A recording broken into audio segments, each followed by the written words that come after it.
All right, It good is a morning, must. everybody. Thank you for everyone that's here on time. We're going to be getting started in just a few minutes. And this meeting is also being recorded. So if you were to miss something, I believe there's going to be a chance to see all the action again. But welcome.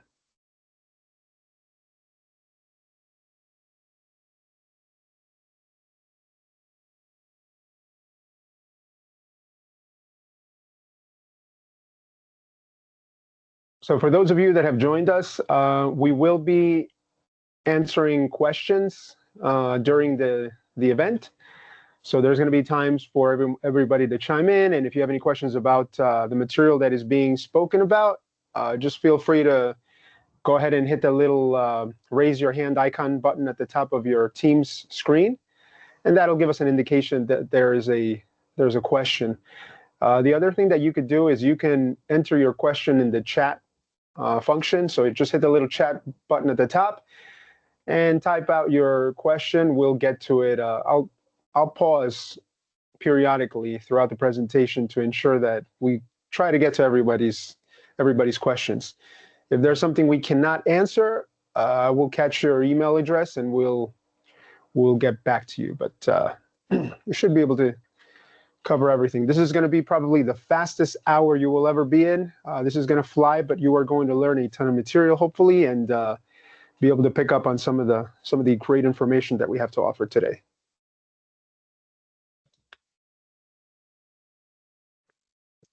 Good morning. I'll take this opportunity to introduce myself. My name is Andy McPherson, aka Mr. Easy Stock, and I'm also the training manager. I appreciate you all's time this morning. And if you don't know Juan, he's a great trainer, been in the industry a long time, and I think you'll come away with quite a bit this morning. So again, I appreciate your time. Any feedback, please let me know. Thanks. Thank you so much, Andy. So we're going to go ahead and get started in order to respect everybody's time, because we do have a ton of material to cover today. There's a lot of things going on, and we just want to make sure that that we cover everything. So let's go ahead and quickly get started over here. I'm going to go ahead and go on camera for everyone. So welcome everybody to this presentation today. My name is Juan Morales, for those of you who don't know me. I'm the Senior Staff Field Application Engineer for SmartHQ Pro here at GE Appliances. And it is an absolute pleasure to be with each and every one of you today. And in collaboration with Encompass Supply, we are bringing you this live training event where we will be demonstrating how to utilize the SmartHQ service app. In particular, today we're going to be focusing on fixing this refrigerator because there's something wrong with it. But along the way, we're going to talk about all different kinds of products, okay? Now, to get started first, I want to go ahead and just share some information. If you ever need to get in contact with us, my friends, simply reach out to us via email. That email address is smarthqservice.support@geappliances.com. And of course, our website is smarthqpro.com/service. Now, if you're able to scan the QR code, that is this QR code that you're seeing right there gives you access to a training series called Fix It Like a Pro, which is going to be a plethora of on-demand content, but also live content, independent from what we're doing today. Live content that we broadcast each month, and each month there's a different category, so you have the opportunity to really understand how to utilize this great technology. All right. So with that said, my friends, we're going to go ahead and get started. And one of the things we're going to talk about today is first diagnostics, right? How to get into the test mode, how to troubleshoot, because at the end of the day, what we want you to be able to do with SmartHQ service, with this tool, is to do one thing and one thing only, and that is for you to be able to run more service calls. Obviously, as a business owner, as a technician, if you can perform more service calls per day, your business is going to thrive, right? You're going to be more profitable. And of course, that happens when you have less second or third repair visits, unnecessary visits, right? So redos or recalls, whichever way you like to call them. So if we can make it so that with this tool, you can walk into the customer's house, take care of the issue, maybe fix something with a simple firmware update, and walk out in, I don't know, 10, 15 minutes, that makes it for a beautiful day for you, because number one, you fix that problem that maybe you thought you had to get a board, you had to order parts, have to come back, and that opens up capacity for you to be able to service more customers. In other words, run more service calls and make more money. So that's going to be kind of the heart of the training today, right? But to get started, first we're going to talk about just basic diagnostics, right? And we're going to take an example of one of those stacked washers that you see that has a washer in the the bottom section and then the dryer at the top. So typically when we enter service mode, right, I'll just give you kind of this as an example. We have to go into the user interface. In this case, if it's a stacked washer, we have to go ahead and hold down the start key, then turn the jog dial or turn the cycle knob 180 degrees, so 6 or 7 clicks, whatever that is, until all the lights flash, and then you have to select from 16 functions. Now, let me just tell you something, okay? The procedure I just kind of showed on the screen right now, if you had to do the same thing to enter service mode, for example, on the fridge, totally different.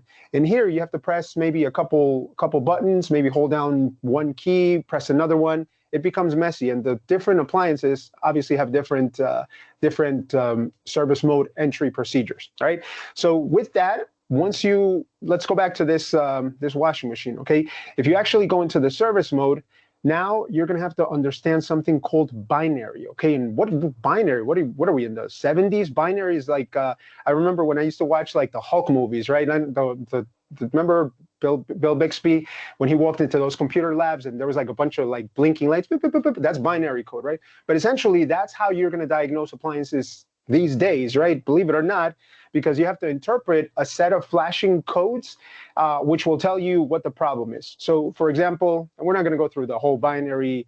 We'll leave this for another training, but there is a way to decipher binary values. At the end of the day, this is probably what you're going to see on this washer, right? For example, if the lid lock LED is blinking, that's binary code number 1, so that would be fault code number 1.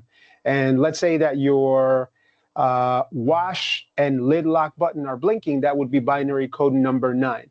So you have to understand, first of all, what is binary, and then interpret it in the sense of, okay, here's my codes, or for example, here's how I would enter service mode to activate an individual component. So again, you need to understand binary not just for the fault codes, but also for how you're going to enter the service mode to activate things like your hot water valve, your pressure sensor, drain pump, etc.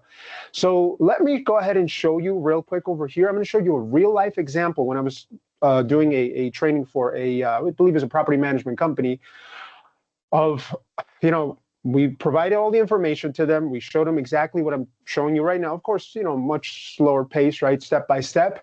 And then I asked them, okay, now with all this information I just gave you, let's go ahead and enter service mode so you can test the water valves and, pressure sensor, drain pump, whatever. And this is exactly what happened, my friends. Take a look. Start. What fault code number is that? Number 3. Okay, good. Press it again. Start. What fault code is that? What? 20? 26. Yeah, you got it. Next one. What fault code is that? No. Plus 16. Plus 16. Oh, 19. 19. Okay, press it again. What is that? No more fault codes. That's the end. Okay. All right. Okay, click start again. Okay, activate the water valve for me, please. No, the other way. What's it? Keep going. Keep going. That's 10. No. Oh no, that's 6, 7, 8. Okay, First. press start. Yeah. Yeah. Open the lid. There you go. Beautiful. Okay, kill it. Okay. Turn on the hot water valve. Turn the dial one more time. Don't be scared. Okay, open the. Beautiful. Okay, close. Okay. Kill it. All right, drain it now. One more. No. 11. Test 11. What is that test? That's 8 plus 2. That's 10. One more. No. One more. That's the pressure sensor test. Okay, go ahead. That's a drain pump. Beautiful. You passed the test. Okay, next person. All right, my friends. So in case you were wondering, okay, that is how we actually were, that's actually what we saw in terms of after we facilitated a full training, right, step by step, how to get into the binary settings, how to get into the service mode. So as you can see, it's not as simple, right? And this is why a lot of the industry today, unfortunately, right, a lot of technicians are not really diagnosing things properly. They're more than anything just swapping out parts. So we want to make sure that that doesn't happen with you, okay? So here is where we're going to introduce the SmartHQ service application, which of course is going to give you the ability to diagnose in a matter of minutes any issue without having to do all of that craziness of going into service mode with the user interface. So for those of you that have never seen this tool before, let me give you a high-level overview, okay? At the heart of the system is going to be that Bluetooth module that you see right there in the middle of your screen. And of course, that is going to connect using a standard RJ45 cable to the Ethernet port on your appliance. In the case of a refrigerator, the port is located behind the top middle cover. And in the majority of appliances, the port is in an easy to access location. Now, once you connect, you're going to be able to diagnose via Bluetooth. So if you want to get things like, for example, your temperature values, anything, you know, how fast your motor is spinning on a washing machine, things like that, you could do that instantly. There's no need to take out a multimeter or disassemble anything. Now, let's say, for example, this fridge was warm in the fridge compartment. You will be able to see that right away. So you can assess the situation before even taking anything apart. Now, in addition to that, you also have access to cloud-based service documentation, which is extremely important because if you ever needed to pull up, for example, a schematic diagram, or let's say a service bulletin, right? If you're an affiliated company with GE appliances, you will have access to the service bulletins. All of this information is available to you right at your fingertips, and this means you don't have to go to Google, YouTube, phone a friend, nothing. All that information is given right to you, and it is very, very easy to access. And of course, we can't forget about parts because at some point you will need parts information. And when that time comes, one of the nice things, my friends, is that SmartHQ service will give you the ability to order your parts right from the app. And I'm going to show you how you can set up your account so that you can always order your parts directly from Encompass Supply. Okay, there's going to be a little code that I'm going to give you in a second. You type it into your application, and every time you go and order a part, it's going to take you to the Encompass Supply B2B website. All right. So that being said, my friends, that is the high-level overview of the application. What I'm going to show you very quickly is how we get into diagnostics, and then we'll go right into the real demo. All right. So over here, you can see that the dashboard screen, all right, looks something like this. So if you open it up on a mobile device, this is going to be your dashboard screen. And let's go into the sort of the meat and potatoes of this here, because we want to make sure that we show you the most important part, which is going to be the diagnostics, okay, the diagnostic section. Now, in the diagnostic section, there's going to be 4 things. There's going to be fault codes, alerts, diagnostic features, and firmware updates. The first one that I want to focus on is going to be the fault codes, because when you click on that icon, that little triangle icon, it's going to give you all the fault codes that are stored in the unit, plus a high-level overview of when the fault code occurred and how to approach the repair.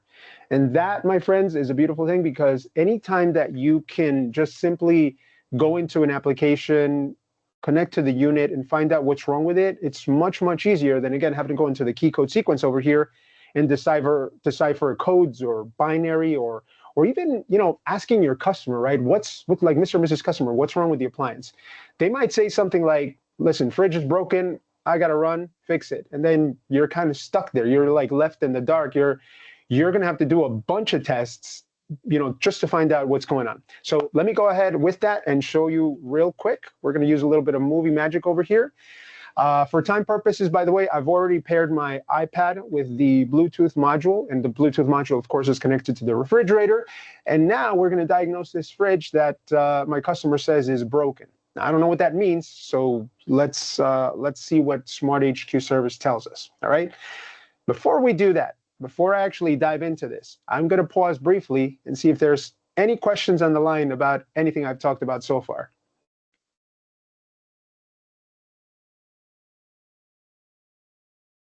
All right, I'll take silence as good, but if there's questions, just go ahead and click that little icon to raise your hand and we'll get back to you shortly, okay? I will periodically pause again. So let's go ahead and take a look. Number one, at the top of the screen, we can see obviously the model and serial number, which means that I'm currently connected to this unit right over here. We can see the unit is about 3 years old and the water filter is expired, right? Very, very expected, very typical. So we can advise our customers, Mr. and Mrs. Customer, it's time to change your filter. But now let's go to the diagnostics, okay? If you go ahead and look at the fault code section, we notice that there's a little 3 on top of the fault code icon. So if I click on that, and of course bypass this disclaimer over here, I can see that there are 3 fault codes. Now, one of them is inactive, and 2 of them are active. And the difference is the inactive code is something that probably happened a while back. Let's see what it is. The door was left open for 15 more minutes. The freezer door was left open for 15 or more minutes. So again, somebody left the door open and then they closed it, but the problem is gone. So that was the inactive code. But the active codes, okay, the ones that are green, those, it means you have to do something about it. You can't just ignore it and it's going to go away, because it's not. You actually have to physically do something to fix it. So if we look at that F106 code, right, which again, without knowing what an F106 is, I would have to go to my service manual or call tech line, and you know how long that could take sometimes. But here, I'm just going to go ahead and click the down arrow, and I can see that it's telling me it's something to do with the fan on the fresh food section, because the fan is not detected as spinning. So right away, boom, just like that, I know that there's potentially, okay, potentially, not 100%, but potentially a problem with the fresh food fan. And then of course the bottom code F10 says that there's a thermistor error somewhere in this unit. So with that said, I have 2 fault codes that I have to do something about, okay? Now, the next thing that I want to do is I want to check the internal temperature values, but I'm not going to go ahead and, you know, open the doors. This is what I used to do like years ago when I was a technician, right? Open the fridge doors, take my little infrared thermometer, shoot inside, or maybe, you know, that's not accurate, because as soon as you open the door, the warm air comes in and it throws everything off. Or the alternative is pull the unit from the point of installation, take your multimeter, measure resistance, voltage, or dip the thermistor in a little cup of water. It's a mess, okay? You don't want to do that. With a push of a button, with SmartHQ service, I'm going to be able to see every internal temperature value. So we're going to press this little button at the upper right-hand corner. It's called the watch box button. And somebody else is joining us this morning. Thank you, welcome, welcome. So right away, my friends, we can see our internal temperature values, and I can see that the fresh food thermistor is at a whopping 63 degrees, almost 64. So clearly, the problem here is the fridge compartment is warm. Now, the freezer is at 7 degrees, so it's cold down there. We have a couple more folks joining. Thank you. Welcome for joining us. And the next thing I want to know is, do I have a sealed system problem? Because that could be the issue, right? Refrigerant is not getting to some of the sections of the fridge. But as you can see, my friends, if you look at the thermistor temperature values for the evaporator sections, they're frozen. They're -6 for the fresh food and -4 for the freezer. So I don't believe I have a sealed system issue. Based on everything I'm looking at right now, I believe that there's an air circulation problem, because the fault code that I got had something to do with the fresh food fan.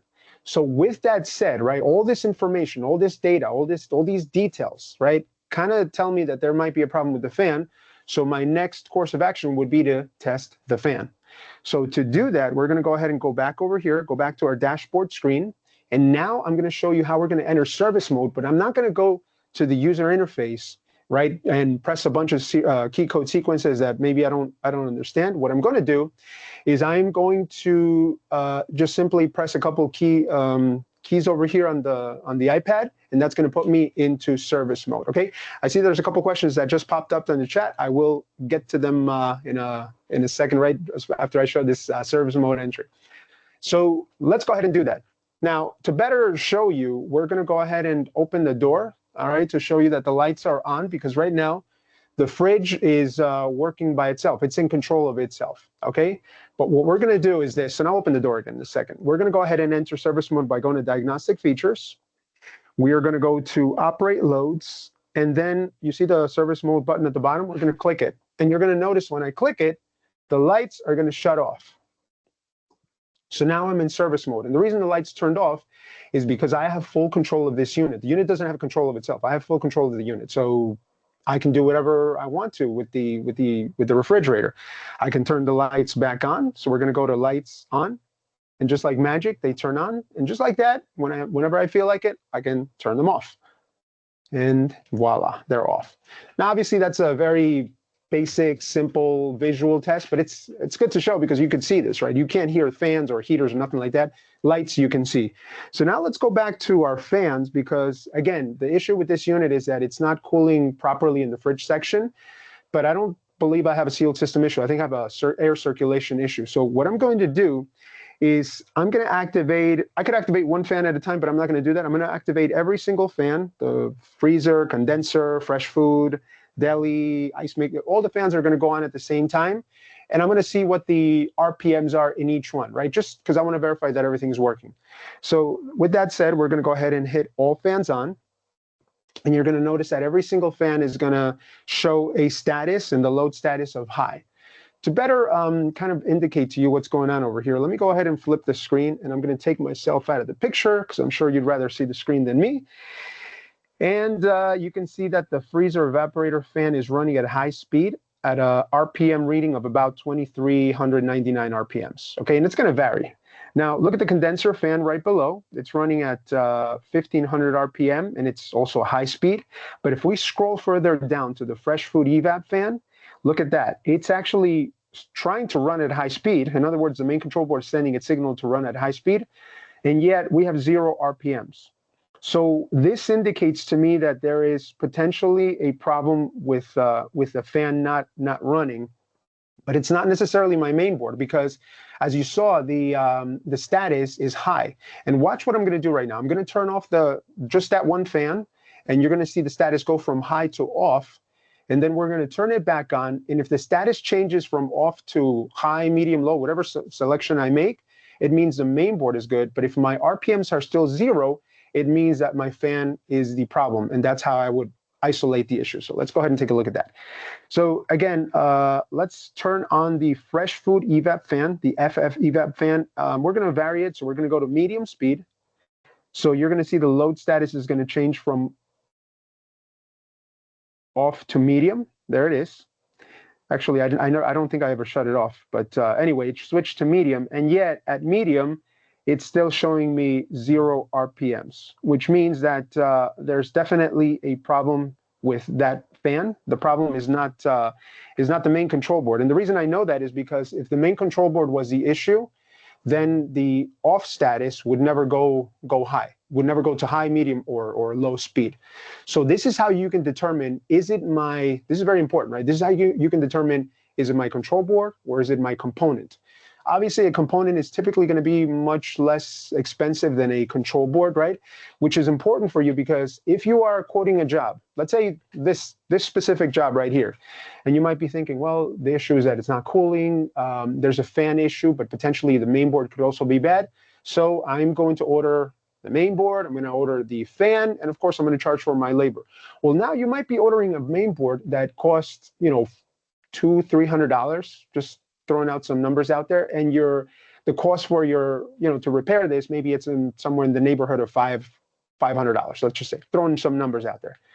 So the customer might say, well, for another 500 more, maybe I could buy a new fridge, right? So you lose that business. But if you can pinpoint exactly what part you need, the inexpensive fan motor, and then just your labor, you can bring the cost down. You're still going to fix it, and you're still going to make the same amount of money because your labor doesn't change, but you're more competitive now with your rates. And that builds customer loyalty, right? And of course, customers are going to give you 5-star ratings. They're going to recommend you, everything that comes with that. So that's where we say it's a really great tool because not only does it make you more efficient, but it allows you to be also more competitive in the industry. All right, my friends. So with that said, I'm going to go ahead and exit service mode over here on the unit just by pressing the exit service mode button. And we're going to take a look at the questions that are in the chat over here because we did have some questions. Oh boy. Okay, so chat function. All right, so we have with binary code, does the app show what codes tests there are in the sheet, or is there a sheet in the appliance? Excellent question. So there's a question about the binary codes. So every single one of our appliances comes with something called a mini manual, my friends.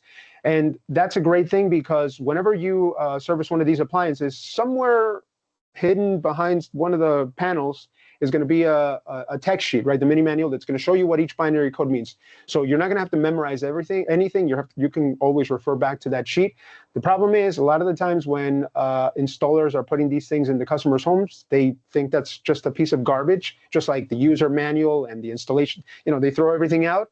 So you might not have access to it. Or maybe a technician before you found it and they said, hey, this is a golden ticket, I'm keeping it, and then you won't have access to it. So, but that information is found on the appliance.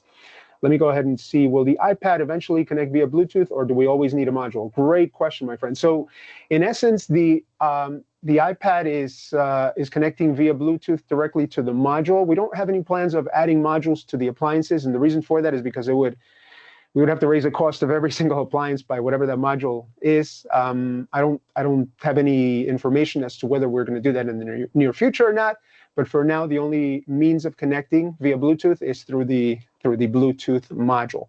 By the way, I want to bring up an important announcement, okay, my friends? Because you're attending this training over here, I'm going to share something that is going to be ultra mega cool with all of you right now.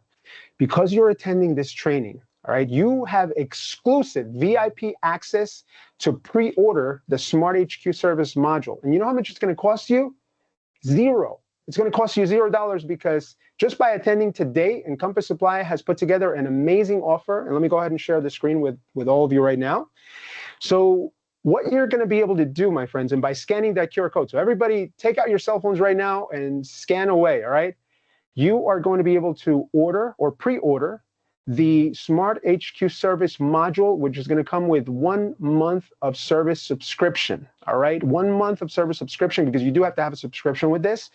And the cost to you is going to be upfront $199. But if you order $2,500 in GE appliance parts over the next 2 months from the time you purchase this module, you will receive a $200 credit, essentially making that module and the 1 month subscription absolutely 100% free.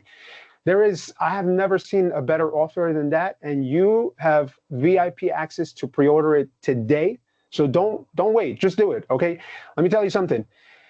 Use this tool one time, just one time. At the cost you're getting it, it's going to pay for itself. And first of all, you're not even paying for it. You're going to get the money back, obviously provided that you order the $2,500 worth of parts, GE parts, right? GE appliance parts within the next 2 months. So let me go ahead and share that code again. And don't worry, I'm going to be actually, what do you call it? We're going to be showing that code later on in the presentation. So this is not by any means the last time you'll see it, okay? But friends, this is as good as it's going to get. You're going to be able to get a Bluetooth module, and you can pre-order it now. It's not going to be shipped until, I believe, early October, but just do it as soon as you can.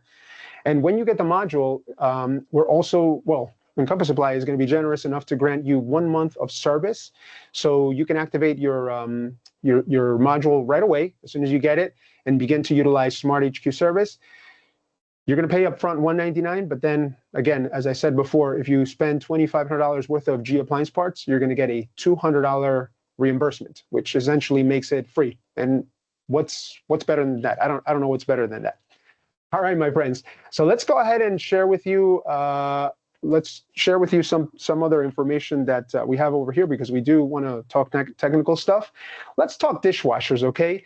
Let me show you over here how with SmartHQ service you could diagnose things like wet or dirty dishes. So take a look. Back at the heart of the home, and I can tell you from experience that dishwasher symptoms can sometimes be extremely difficult to diagnose. Wet or dirty dishes are some of the most common complaints you'll hear. But remember that with SmartHQ service, activating components takes just seconds, saving you valuable time. Let's start by checking out the detergent dispenser and make sure that it is working correctly. Go to Operate Loads and look for the main cup dispenser test. Click the 1-second button and the dispenser will immediately open up, ensuring the detergent will be properly distributed. Now, let's test the heater and make sure it can get the water hot enough to get those dishes nice and clean. Attach a clear door cover and click the water valve test to fill the cavity.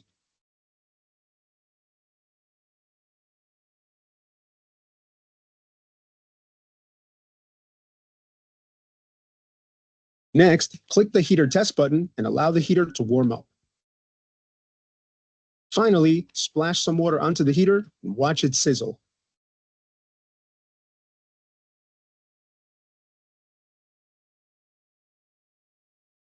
All right, my friends, and that would be how you can leverage this tool to access the components in the dishwasher, like the main cup dispenser, the heating element, the water valves, things like that. Now, just to put it in perspective, right, if you ever have a service call where you suspect that the detergent cup dispenser, the little thing that pops open is not working, I'll speak for myself, okay? The way that I would test this when I was in the field is I would hit the start key and sit there and twiddle my thumbs for about 15 minutes or so before it actually pops open. And it was extremely awkward because at that moment, right, during that 15 minutes, it could seem like an eternity. What are you going to do? Talk about the weather, talk about sports with your customer?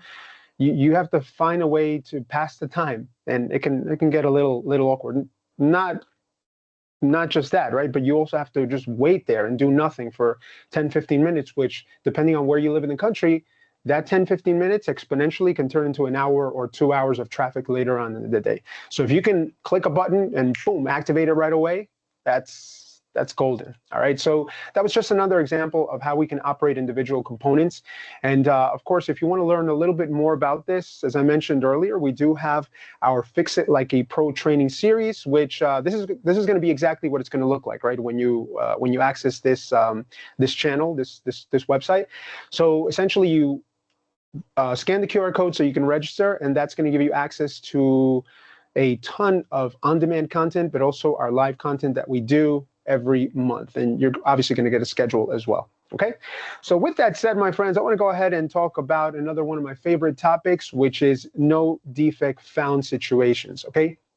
So this is one of the most frustrating type of service calls, right? When you walk into the customer's house and they are convinced that there's a problem with their appliance, right? But here you are trying to run all sorts of tests only to find out that there's absolutely nothing wrong with the unit. And you know for a fact there's nothing wrong because you know the unit, but your customer doesn't know that. And they are, again, convinced that there is a problem. Okay. A couple examples that I want to show you over here, and we're going to just highlight them. Let's say a customer is saying that their refrigerator is not cooling properly, or the washer is taking forever to finish the clothes, or when the clothes come out, they come out all soaking wet, right? They have to wring them out manually. Or maybe, hey, the holiday season's coming up, right? A lot of baking is going to take place, and maybe the cookies are getting burnt, or the pies are raw in the middle. Who knows, right? A variety of things. So that makes it for a very difficult conversation because, you know, how do you fix something you can't see? Well, SmartHQ Service has an amazing feature called Cycle History, which is essentially a data logger. Okay, so I'm going to go ahead and share my screen again with you to show you how to get to that area of the application. So if you go to Diagnostic Features and then you click on Cycle History, you're going to be able to see a full history, a data log of how this appliance has been operated, including temperature values, number of door openings, when the defrost heaters kicked in, all of that good stuff. And it's super simple to actually navigate through it and to actually graph the data. So let's go ahead and share a quick example that we took over here of a refrigerator, just so that you could see it a little bit easier on your screen. So with cycle history, right, we are able to see things like temperature values over the last, I'm going to say over the last 7 to 9 days from the minute you plug in the unit. We're talking, of course, about a refrigerator here. You will be able to see the evaporator thermistor temperatures, number of door openings. So if the customer left the door open, you will know when they opened it and for how long. And in addition to that, you could see things like your defrost heater cycle on and off time. So you can see when the defrost heater came on, and that tells you if it's actually working, which is kind of cool. Now, if you're not a numbers person, I'm more of a visual type of individual, so I like to see things in graphical form. So here you can actually graph the data for a simpler view. And let's go ahead and zoom in over here and kind of show you one of the things that we are observing. So at some point in time, the temperature in the fresh food compartment spiked up to 48 degrees, and the evaporator thermistor jumped up to 65. But as you could see along the way, the temperature overall before and after has been steady in the 37-degree mark. So I don't really see that there's a problem here with this fridge except for this one instance. So to find out what happened, we can kind of scroll down here And you see that 5 and 16. So let me go back one slide. Okay, that 5 and 16 means the 5 is the fresh food door was left open for 5 minutes. All right, so maybe they were loading groceries or they just forgot to close it. And the at the same time, the fresh food defrost heater kicked in for 16 minutes. So with that, the temperature obviously spiked. And then if we graph it, we can see that there was a significant jump in the temperature. And that, my friends, is how you are able to explain to your customers with data, right? With tangible data, not just with words that come out of your mouth, but you can say, Mr. and Mrs. Customer, there's absolutely no problem with your fridge. I assure you, I tested everything. The reason why you have seen the temperature go up, or maybe your milk is spoiling, or whatever the complaint is because somebody left the door open 2 days and 3 hours ago. Let's just say, for example, right? But if you just close the door, everything's going to be fine. Customers will tend to believe you more if you show tangible evidence, if you show data, especially on technology like a mobile device, than if you just tell them, sorry, ma'am, I don't know what to tell you. I can't find anything wrong. If you have a problem, call me tomorrow or call me in a couple of days. Guess what happens if you say that? If you say that, they're going to call you, and you're going to have to go back for a second or third visit without having to actually do it. And the reason they're going to call you is because they're going to be left with a little bit of ambiguity, a little bit of doubt, right? They might trust you, but they don't really know that it's 100% fixed. So just to be sure, they might say, you know what, let me call the tech back just to be 100%. And here you are going back there when you could have been running another service call. So that's another way that you can leverage this tool. Okay, my friends? All right, so that being said, we're going to see if we're going to pause for a second, see if there's any questions in the chat. Or if anybody wants to chime in, you can go ahead and raise your hand and we'll take your question.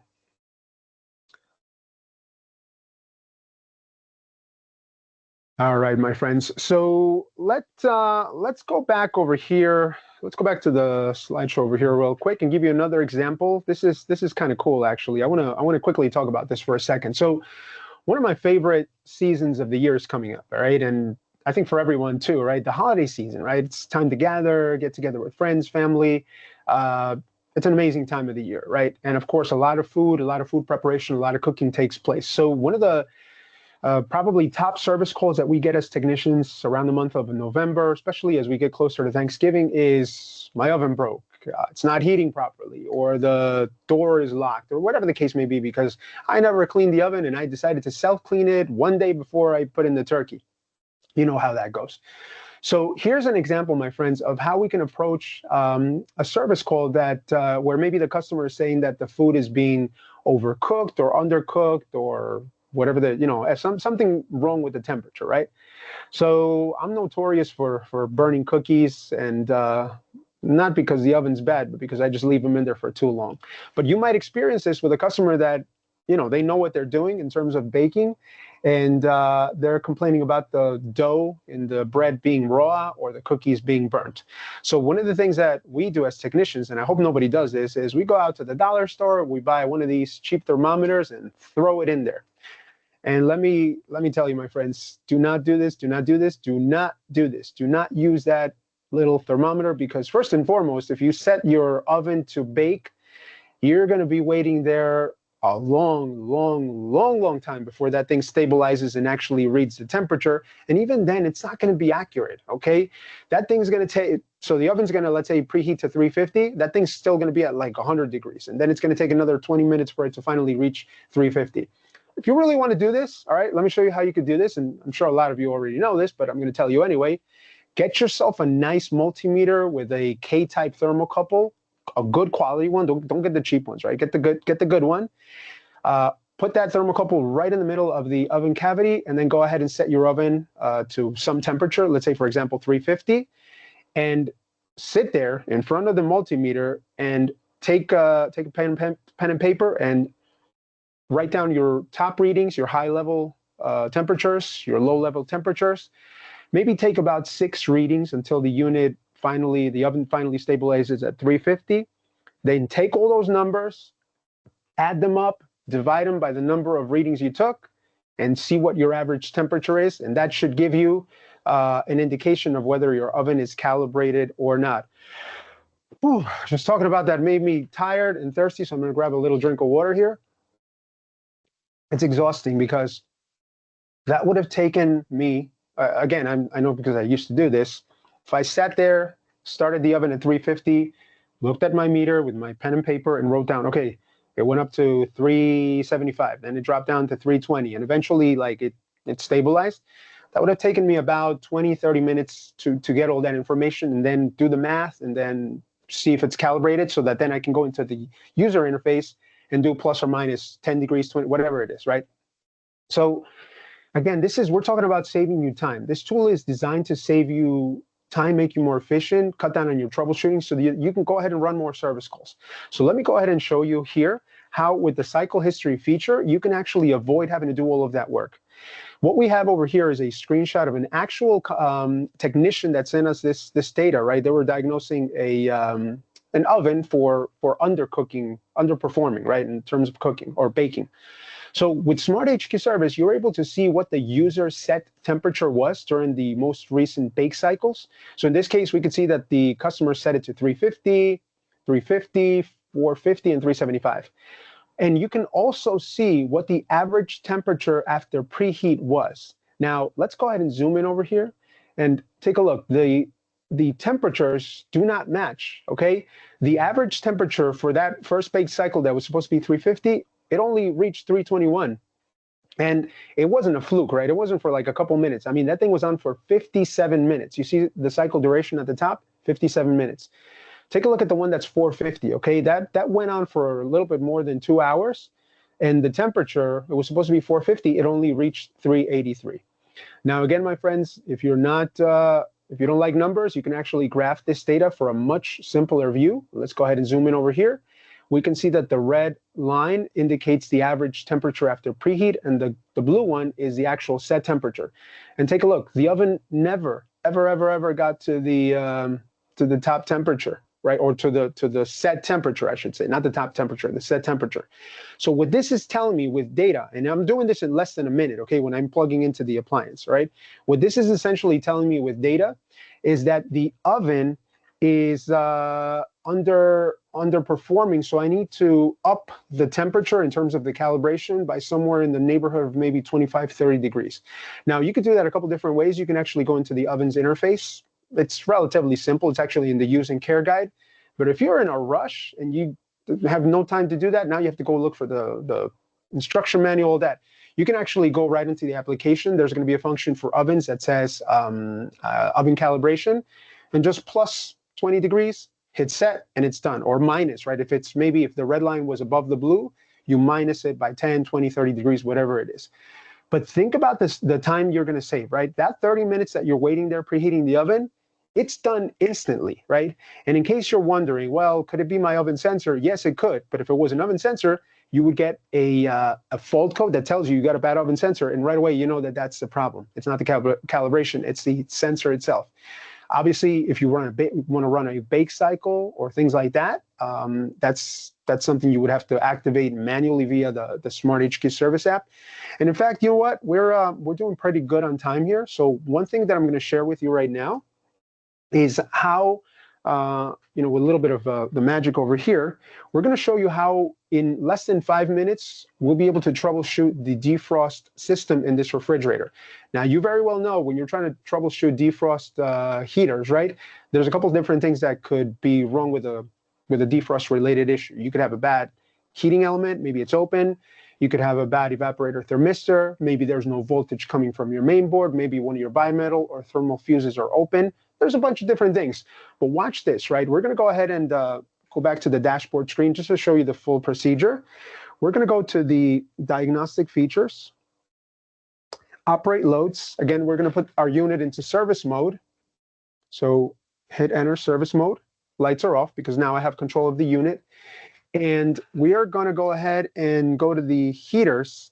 And for this test, I'm going to go ahead and activate the freezer defrost heater. Okay, so freezer defrost heater.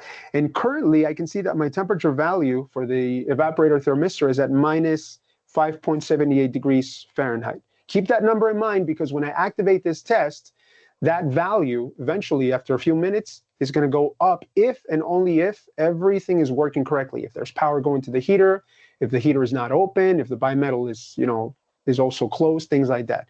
So let me go ahead and do that right now. So we're going to hit freezer defrost heater on. Now I just heard a little relay click, right? I heard a little click in the back. That's telling me that the heater went on. But also on my app, it says on for the heater, which is telling me that the main control board has just sent 120 volts to the freezer evaporator or freezer defrost heater. And if the heater is good, what I should see in a few minutes is a rise in temperature from that -5 degrees to something higher. All right. So we're sort of going to let that simmer. We're going to let that be.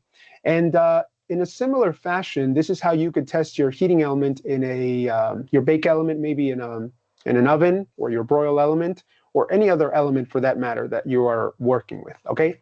So we're going to, like I said, just let that sort of sit there for a little while. And see if there's any questions from anybody in the audience today.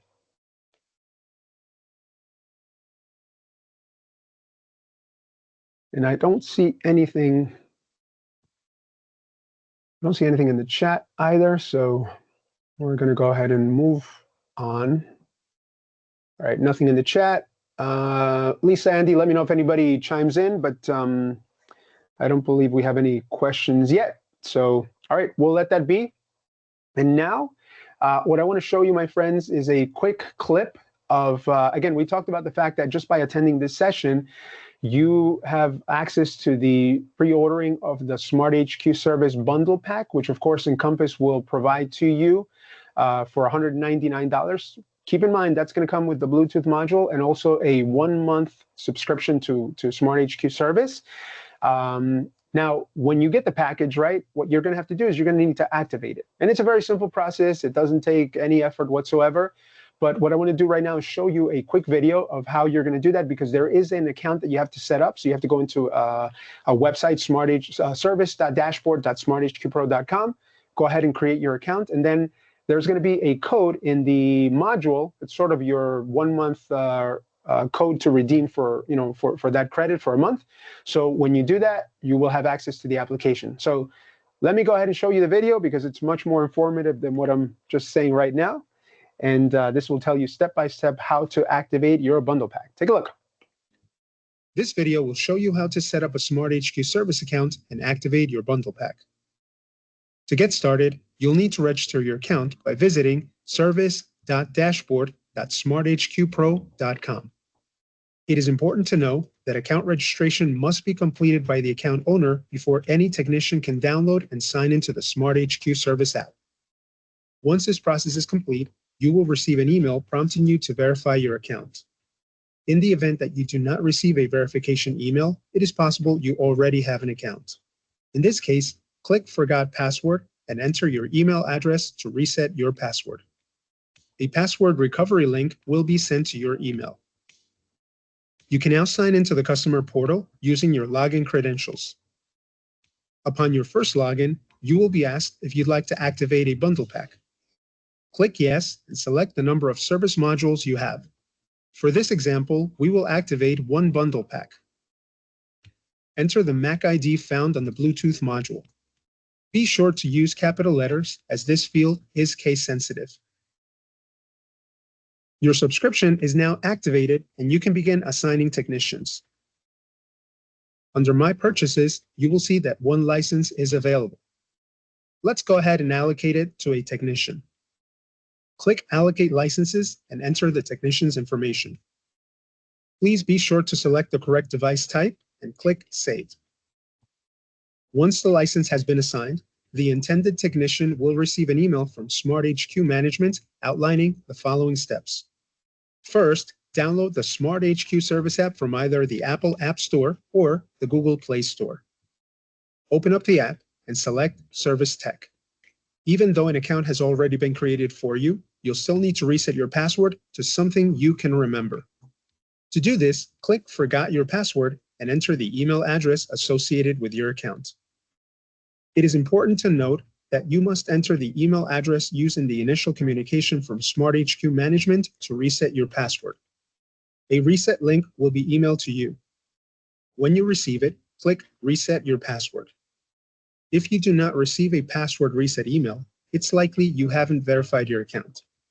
Please look for an email from noreply-smarthq to verify your account. When creating a password, please be sure that it meets the noted criteria and click Save. You may now sign into the SmartHQ service application. Streamline your parts ordering process by designating your preferred distributor right from the app. From the dashboard screen, click Parts Ordering. Select Parts Marketplace and enter the code associated with your distributor. If you have any questions about this process, please email smarthqservice.support@geappliances.com.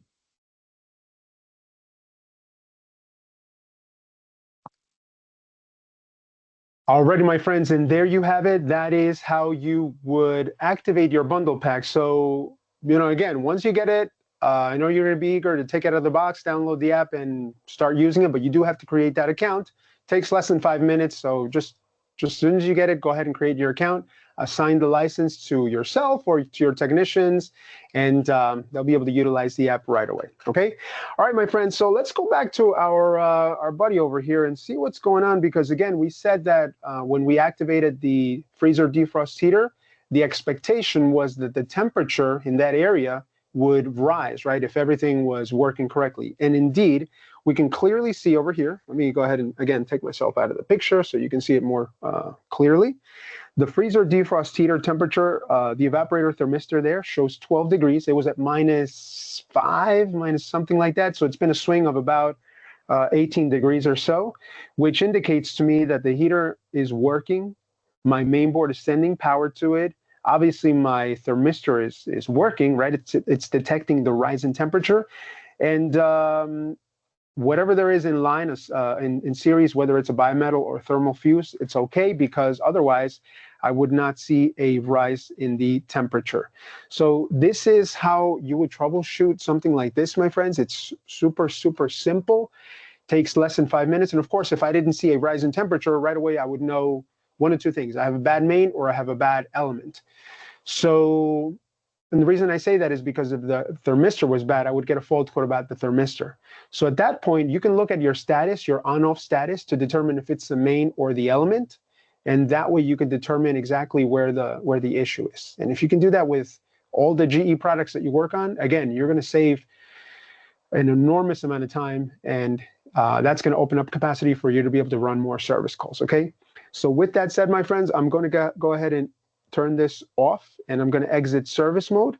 And let's talk about something that we showed in the video, because it's very important that you have access to all this information, right?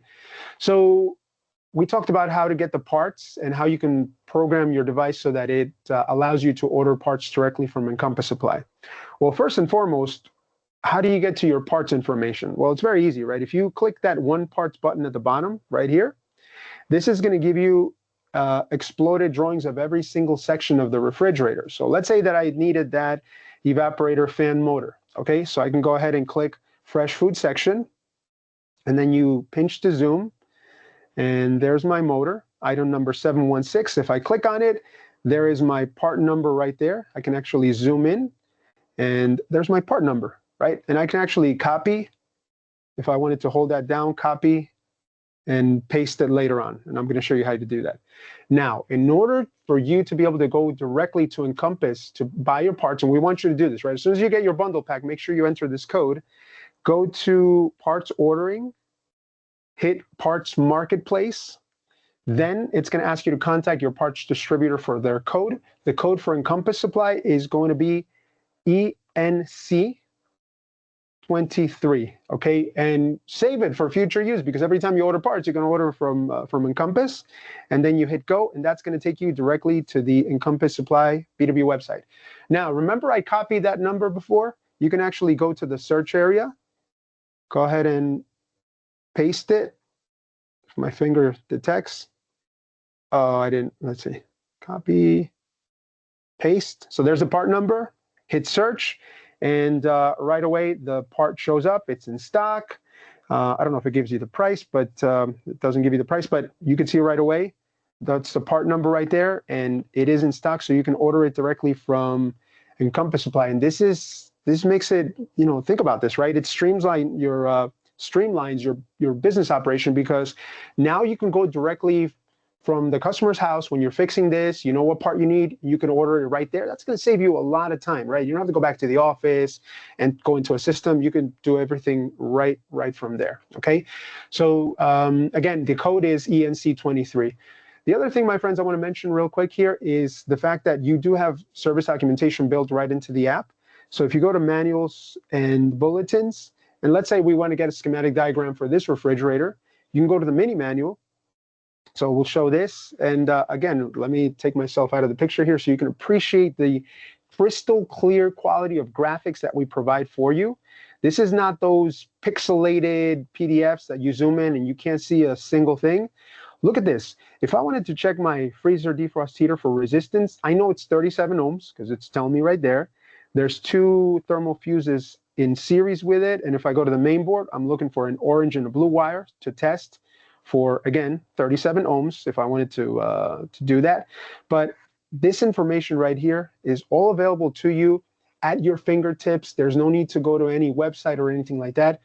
All of that is here for you. Okay, so very, very simple, a complete tool that where you have diagnostics, service information, and the last topic for today, my friends, all right, the last topic before we leave you is firmware updates. Okay, with this tool, you actually have the ability, let me bring up the screen again, you have the ability to update the firmware on your board, or in some cases multiple boards, that could potentially fix a software related issue.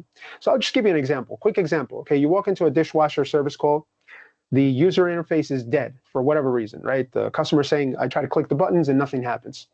So maybe you go to the breaker, turn off the breaker, turn it back on, check your voltage, everything checks out okay. You're like, okay, bad user interface, let me order it, and I'll be back in whatever, a week.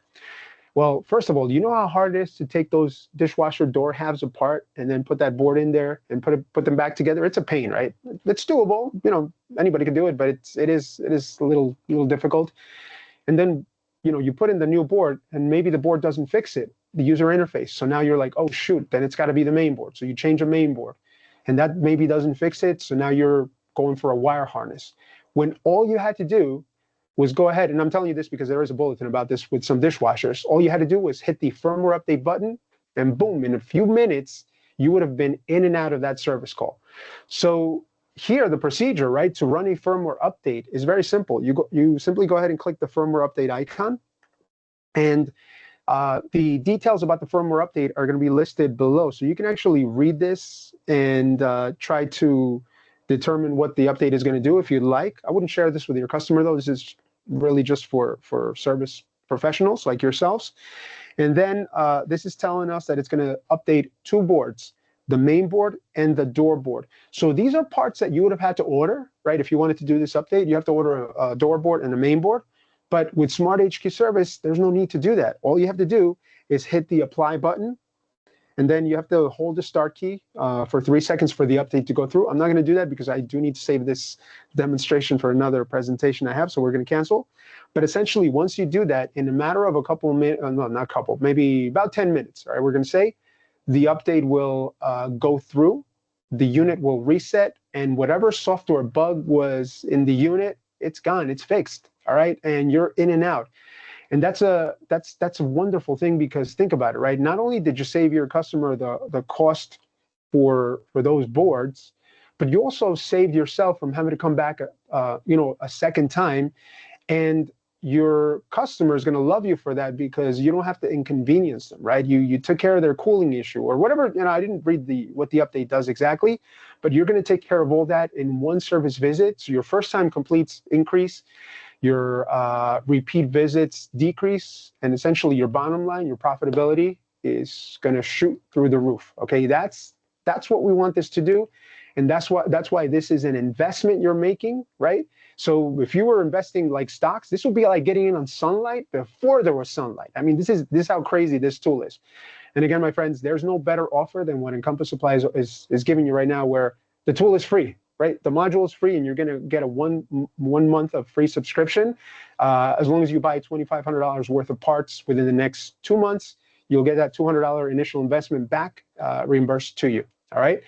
So my friends, no better deal than that. And we are super happy that you joined us, but unfortunately we are out of time for today. Like I said, this was going to be the fastest hour you were ever going to be in. And I'm hoping that you had a chance to learn a lot. So last chance, we're going to open it up to any questions that are on the line.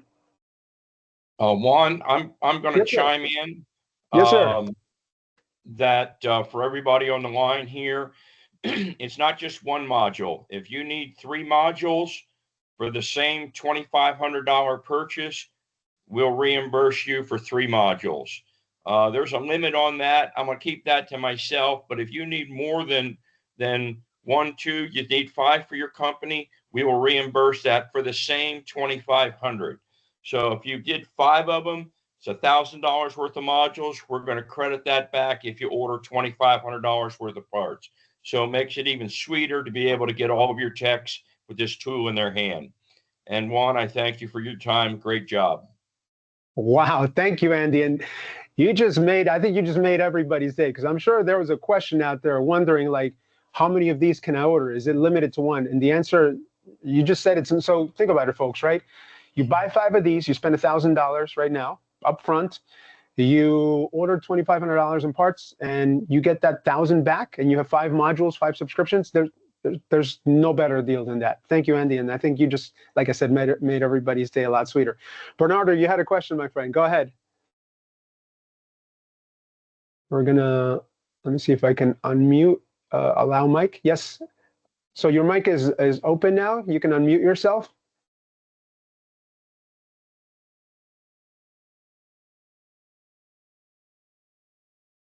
So Bernardo has a question. I think there's a Q&A box there. 10 modules applied to the discount.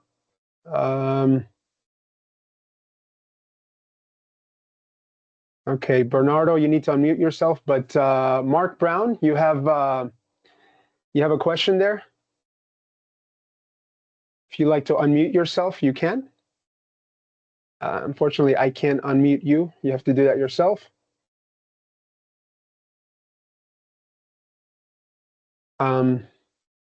You can type your question in the chat as well. Mute button's toward the top right, little microphone. Unmute. Is there a way to unmute everybody, Andy, just in case anybody else has a question? Not that I'm aware of. You hear me? Yeah, Mark. Yes, we could hear you. What's going on? The parts that you have to purchase to be reimbursed, are they only GE parts or any parts? GE part. Thank you. And Bernardo, we're trying to, it states only selected. Okay, so if you want to just type your question, Bernardo, I will answer it if you type it in the chat. Because I did give you the access to unmute yourself, but you need to do that on your end. You got 2 questions. Okay. See if you can look at the top of your screen. There's that little mic button. It's by your camera, by where the red button that says leave is. Don't hit the leave button. Just hit the the unmute button, the microphone button. That's going to allow you to chime in. If you want to type out your whole question, we will read it out. Anybody else have a question, my friends?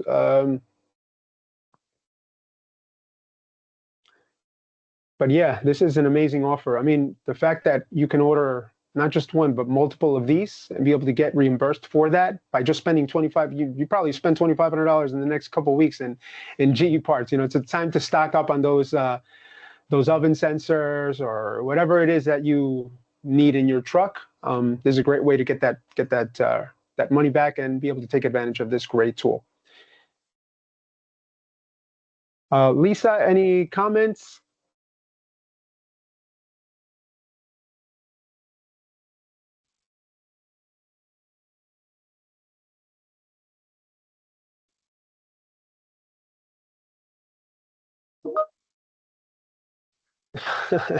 Try other day. Bernardo, do me a favor. I think so. Andy, can you take Bernardo's maybe contact info and just contact him via email? Yes. See if we can. It's having some issues, obviously, with this chat and sometimes with this team. Sometimes that happens, but we want to answer your question, Bernardo. So Andy will be in contact with you via email, and then we can communicate that way. And that goes for everybody else as well. Considering that I don't service GE appliances all the time, how much is the subscription? Okay, so here we have the question from Darrell. Considering that I do not service GE appliances all the time, how much is the subscription? So the subscription, my friends, it's $50 per month, right? That's how much it costs to have the application on your device. And let me tell you, $50 a month, if you use it one time, right, just one time a month to save you an extra service visit, you're not only going to pay for the subscription, but you're actually going to make a little profit in the process, because I don't have to tell you, you know exactly how much it costs to put a service technician out in the field. It's way more than $50. I've worked with GE with the HQ device in 2023, really great tool. I noticed some improvements. Another question is, do I have to be a GE service provider to get the HQ tool? No, you do not have to be a GE authorized servicer. This is for any independent service company out there that wants to have this tool. We've made it available to all of you because at the end of the day, our goal is for you to have a better service experience, because if you fix our appliances easier, faster, customers are happy, and guess what? You're probably going to recommend them, right? Because if you ever have to service another GE appliance, you'd much rather, or another appliance, you'd rather, it be a GE that you can go in there, update the firmware, and you're in and out, than brand X that you have to change 2-3 boards and have to come back multiple times. Great question there. And let's see. And if you want to run calls, okay, so if anybody on the line is interested in becoming an authorized servicer for GE appliances, we will need just your email address, okay? And we'll get back to you with what information we need. But if you could share that with Andy, Lisa, and team, we'll get to you on an individual case-by-case basis and determining, depending on what location of the country you're in, the service manager will handle that. I don't handle that, but I can put you in contact with the right people to start the process. All right. And let's see, we have another question over here. Okay, I see. All right, got that in the chat as well. And yeah, we'll need to compile any of these that we receive, Lisa and Andy, please, at the end of the presentation. I will take care of it. Yes. All right. So okay. All right, my friends. So unfortunately. Yep, go ahead. Mark? Yes. Yes, I had trouble logging in this morning. Is it possible to go back and see the whole presentation? Yeah, we have another presentation at 11 a.m. Eastern time today. So if you want to join that one as well, that's also available. And it will be posted to YouTube later today, both sessions. Can I ask you my questions? Go for it. Yes. Bernardo, you finally got in. Yeah, I got it. All right. What's up, my friend? I'm going to ask you a couple of questions in English. I know my English is not so well, but I'm going to try to do it as best you I can. You want to do it in Spanish and I'll translate it? ¿Quieres preguntarle en español? Yeah, I mean. A ver, dale. Yo okay. te traduzco. Bueno, nosotros tenemos ya varios años con GE como servicio autorizado. Y te puedo decir, bueno, lo primero que hemos crecido en 2 años, mucho más gracias a esta herramienta. La hemos estado usando desde que la pantalla se ponía en rojo cuando entrabas en modo de servicio.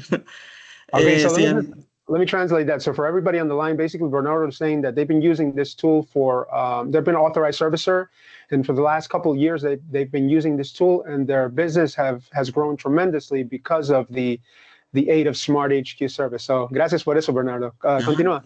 Una de las preguntas que tengo son básicamente técnicas, porque ya sabemos cómo es lo de la suscripción y todo esto, pero no sé si estarán en planes futuros, pero como Master Technician sería genial que uno pudiese manipular el Cycle History con el técnico en el sitio. No sé si en algún momento se hará, pero no sé, tú puedes hacer ver el history de otro técnico, pero a veces no sé por qué no se carga el Cycle History. No sé si hay una forma de forzarlo. Puedes hacer el share de la sesión. Okay. Sí. So ya te entendí. So he's asking about cycle history, if it's possible when you go to a customer's house to see, based on the cycle history, what another technician that was there before you had done. ¿Es correcto, Bernardo? Sí, es correcto. Y también en línea, tratar de verlo cuando el técnico que está en el sitio no tiene problema. El Psycho History te dice muchas cosas y no puedes, o sea, tienes que decirle, scroll down, scroll, hacia la izquierda. Entonces, eso pasa mucho. Okay, so Bernardo's talking about being able to see the history of the previous service call, which you can do as long as it's your same company, okay? So every company, if you have 5 technicians, you're going to have one account. If one of your technicians went out to service this refrigerator and the other technician under the same account goes in there, they will be able to see the cycle history of that particular model serial number. You can't see on other service companies, though. Unfortunately, that's not shareable. In addition to that, as you're doing this in real time, right? So if I'm at the customer's house and I'm servicing it, and maybe I don't understand the full cycle history, what it means, if somebody else logs into the account remotely, they can actually see the cycle history that I'm doing in real time to be able to help.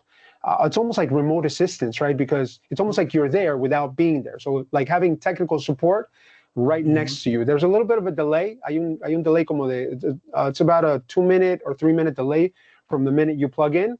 But after that delay, you're going to be able to see everything and say, okay, yeah, you have a bad ice maker, or you have a bad thermistor, or whatever the case may be. So great questions, Bernardo. That is definitely a possibility. Again, all of this, as long as you are under the same account. If company A goes in and services and then company B comes in, they will not be able to see what company A did, unfortunately. So that's the limitation. Y la segunda question súper rápido. Cuando hubo uno de los videos que ya has hecho que comentaste que cuando se pone en on la carga, no me quedó claro y no he tenido la oportunidad de verificar eso, pero cuando por ejemplo, enciendes un heater y te marca el SmartHQ, la aplicación que está en on, ¿hay certeza de que se está activando el relé o es simplemente porque internamente, digamos, una mainboard recibe la señal de la bobina del relé, pero el relé está dañado? ¿Me marca en on aunque no me estén enviando el voltaje o simplemente yo puedo descartar de que sí está enviándose el voltaje? Okay, so great question, right? So he's talking about the operate loads feature where you can activate a component and you see the status go from off to on. So a couple different things. For example, the main control board is going to always try to send power, let's say, to a heater or signal to a fan, things of that nature. And then, of course, if the fan or the heater doesn't respond, the problem would be the component if the main board is sending the signal. But his question is, how do I know? Is there a certainty that the fact that it shows on means the main board is good? So in the case, for example, of a defrost heater, okay, if you notice that I think I let you all know that I heard a little click when the heater came on, right? That's the relay. The relay is a mechanical component, right? Unfortunately, the relay has no feedback to anything. But the fact that the main board actively sent the power or sent the signal to the relay to open, that part is functional. Now, if you don't hear the relay is the one that's shut, and unfortunately, that would require a main board replacement. So that's kind of the difference with high voltage components like that.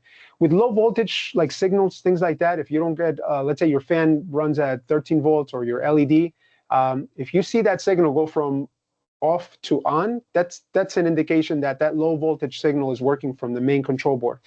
So it's really limited to relays, right? And that's why we say, SmartHQ service is always going to point you in the right direction. There is some level of technical, expertise that you need to have, such as being able to determine if a relay is on or off. But it's minimal. So for the most cases, it will be very accurate in terms of which is the part that's failing. Great questions, Bernardo. Gracias. And Mark, we have a question from you, my friend, if you want to mute yourself. Or your hand was just left up. I don't know how to close that. Okay. All right, my friends. Unfortunately, like I said, we are out of time, but we are going to have another session at 11 a.m. So I'm going to leave you here with the information regarding the SmartHQ offer from Encompass Supply. But we want to just say thank you to each and every one of you. Have a great rest of your day, and we'll see you next time. Bye-bye, everyone. Take care.